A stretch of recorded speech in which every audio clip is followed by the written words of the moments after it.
We're just quickly going to look at the data behind ambassador engagement and what that engagement has meant for institutions that have set aside time and resource to increase ambassador participation. Because this question up here on the screen is what we probably all hear or get asked. And, do ambassadors really cause donations?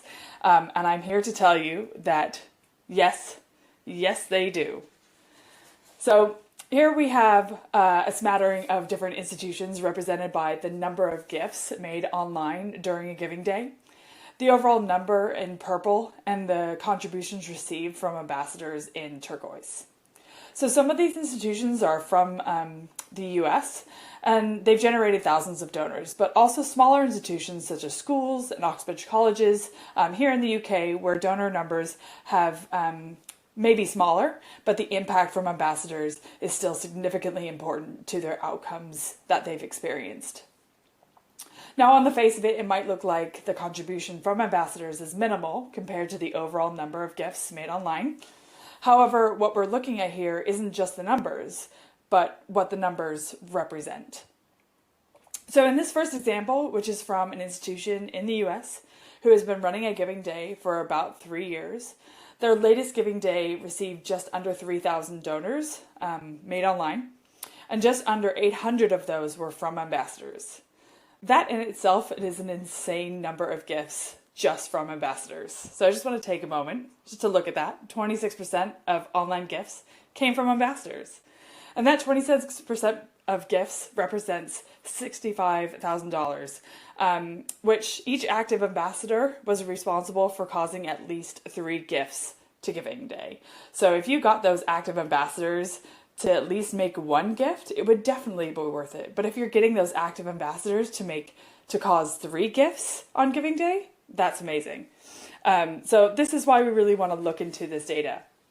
And then finally, when we spoke to this particular institution about the things that drove their ambassadors to get involved, they said that while all of the other suggestions which we've been speaking about today were definitely useful, there were also lots of projects for the ambassadors to choose from and to get behind, which closely align with their own passions, so those passions of those ambassadors.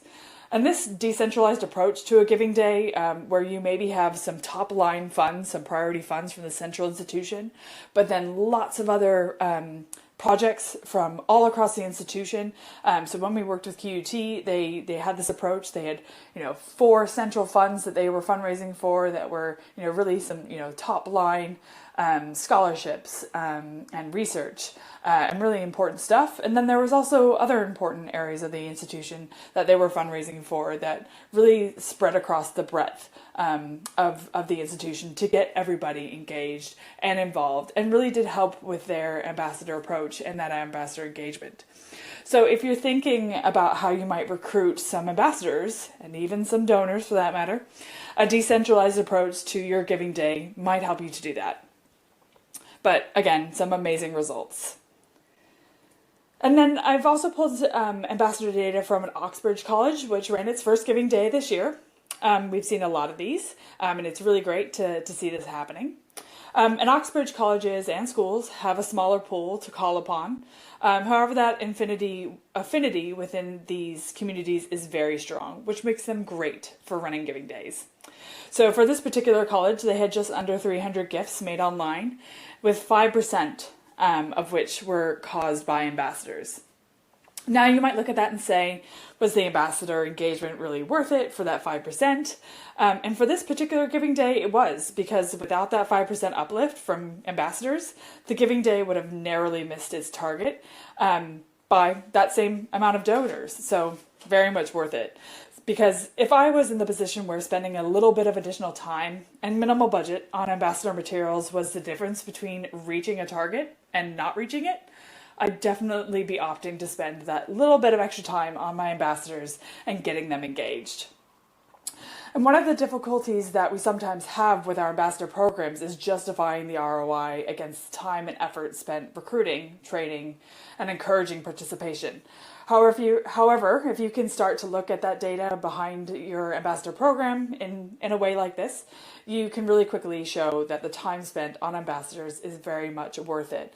And finally, this grows year on year. So while it may be 5% in year one, it may be 10% in year two, 15, it grows and it compounds. And you'll start to see not only the number of donors grow, but the number of gifts caused by ambassadors grow as you grow and strengthen that ambassador program.